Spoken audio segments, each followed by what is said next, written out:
Today we are here to discuss the 5 players that are most likely to be traded away from the Carolina Panthers as we enter the trade deadline. The trade deadline is a few weeks away. I think the actual deadline is on the day that we vote.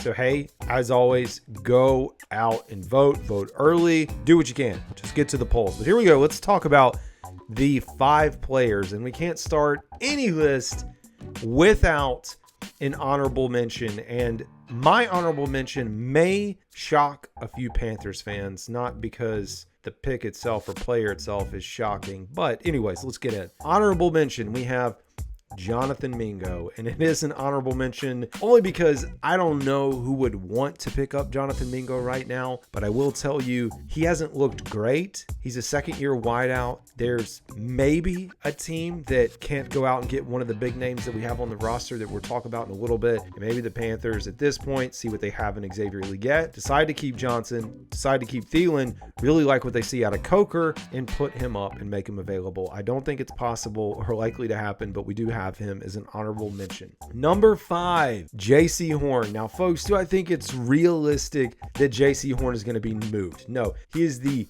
cornerstone, foundational piece of this defense now paired with Derek Brown. There aren't many players on that side of the ball that we can talk about, but JC Horn is one of those. He's been healthy, he's been available, but you stack all those things together, and I know we need defensive players, but if there was a situation where you have a team that's desperate, that wants to go out and try to, get a Horn, improve their chances to make the playoffs, whatever it is, or make a Super Bowl run, maybe he is available. So I am putting him at number 5. Number 4, I have Bryce Young. Yes, Bryce Young, still available in my mind. I don't think we're going to really see anything happen to him until the end of the year, into the offseason. I still don't think he's back here next year, but for the purposes of this, maybe Miami Dolphins comes knocking and they've just got a offer that they can't pass up.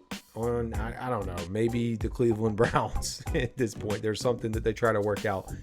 You look at teams that may be desperate, and I don't know how plugging in a quarterback right now, especially Bryce, who'd be coming into a new system, is going to help anyone make the playoffs or a playoff push.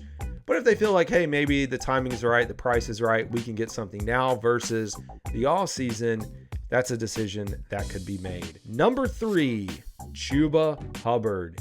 As much as I don't want to see Chuba Hubbard out of here, I think the possibility is trending in that direction with Jonathan Brooks. Now, again, I want Chuba Hubbard back.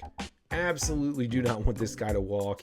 He's been a crucial piece to this team, a foundational piece on offense, and I really like what we're seeing on him. He's on pace for 1,300 yards. He's a top 5 running back in the NFL right now in production. So no, I do not want to see Chuba Hubbard walk. Number 2, Adam Thielen. Now, Adam Thielen on this list maybe could have been lower. A lot with him is going to depend on the health. And he is a little bit older.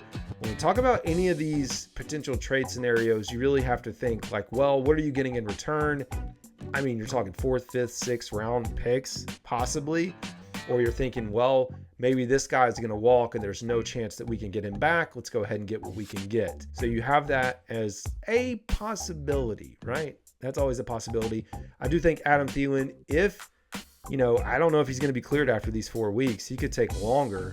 And so that is something that could side on him. If you remember last year, Jeremy Chin was someone that was available. Eagles showed interest, but we weren't able to move him because he was injured at the time. So that never happened. And then number 1 on the list, I think anyone could guess this, is Deontay Johnson. He seems to be the most valuable player on the offensive side of the ball right now, outside of the fantastic offensive line. But we're talking about skill players, splash players. Look no further than the Kansas City Chiefs. We've seen what Buffalo has done. We've seen what the New York Jets are doing. Teams need wideouts. And for me, that's another reason why the Panthers should not trade away Deontay Johnson, that they should leave him here to build on for the future. But for the purposes of making a list, this is my 5. So again, we have Mingo, honorable mention, JC Horn, Bryce Young, Chuba Hubbard, Adam Thielen, and Deontay Johnson. Let me know your list. Drop it in the comments. Appreciate y'all for tuning in.